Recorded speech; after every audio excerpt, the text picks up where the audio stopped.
makes no promises other than not to contact me until he has any legit news. Though my anticipation level starts off well past a 10, I try my darndest to concentrate the next time I am discovering your unfinished business. Unfortunately, my conversation with Theo about the possibility that a witch screwed with my memories escalates my worry to about a 12, not conducive to maintaining focus. As I lay on the gray mat with my chin on my folded hands, I blow a raspberry and Miss Alvarez chuckles. What's distracting you today, Miss Martin? You said you've dealt with ghosts who have amnesia before, right? Yes, she says the word slowly. Hesitant, maybe. I'm so sick of people creeping around me, I want to glare at her. But being a jerk won't get me any answers. Instead, I concentrate on my question. Had any of them lost their memories because of a spell gone wrong? Miss Alvarez clears her throat, her fingers gliding along my spine. Once. I count to 10, waiting for a response. When I don't get one, I take 5 slow breaths before pushing her again. Tell me about it. If I do, will you promise to practice that mantra again? Yes, and the truth might even help me chill out a bit. All this avoiding of scary information is just freaking me out more. Very well. Miss Alvarez adjusts her position and runs her hand over the back of my head now. It was a few years ago. A young man came in who also had amnesia. His case was a bit different than yours, short term only. He could remember his childhood, but nothing from the last 5 or 6 years of his life. Like you, though, he had also been missing for a little over a week, yet had no idea where he'd been. I swallow and mentally repeat the phrase, I'm okay, on an inhale, and I'm safe on an exhale. Did he get his memories back? Miss Alvarez is quiet a moment, then stroking my hair. Just stroking my hair, sorry. I fight the fear her delay creates with those words. It's hard to keep my breathing even as my imagination makes up its own answers to this question, but I focus in on the healer's touch, on the feel of the mat underneath me. It took some time, but eventually we discovered that his memory was wiped in a summoning spell gone wrong, Miss Alvarez says.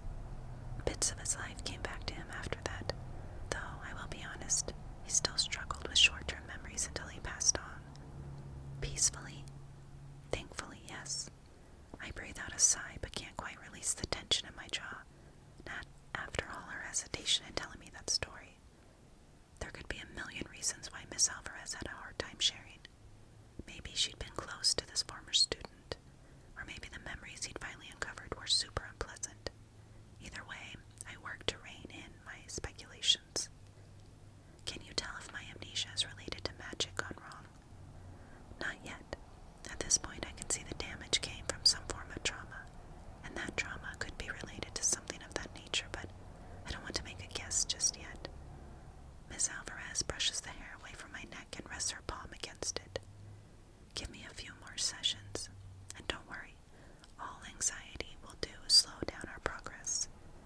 I'd really love not to worry, but with everything hanging over my head, it's a little difficult. Even worse, Miss Troche's statement from our first corporal connections class drags along behind too.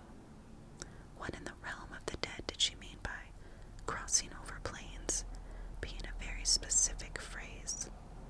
I've got to ask her before I lose my ever-loving and most tenuous sanity. As I head to lunch, her words swirl around in my brain, along with the story Miss Alvarez told. Have you asked her about it yet? Haya asks as we load our trays with fruit and salad for her, and a burger and chips for me. No, I'm always late to that class, and there's no way I'm asking something like that in front of. I swallow the name Melissa and finish with everybody else.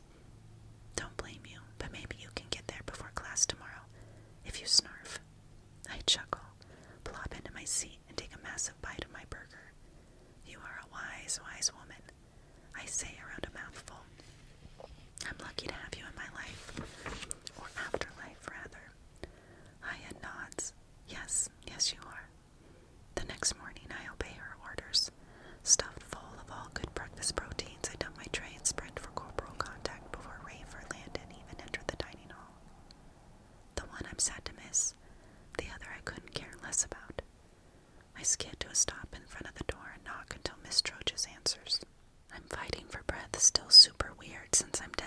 she gives me a smile. Miss Martin, eager to get to class on time. What did you mean? I gasp. When you said crossing over plains was a specific phrase, and that we needed to talk about it later. That's not something you dump on somebody, mic drop style, and then just leave. I fling out a hand, quite positive I'd be sweating if I still had an actual body. Miss Troches smiles a little and tilts her head into the classroom. Come on in, we'll discuss. Still breathing hard, I follow her onto the mats. We both sink into seated positions. I cross my legs and rest my elbows onto my knees, leaning toward Miss Troches. Why was that phrase so weird? Lifting her chin, Miss Troches releases a sigh.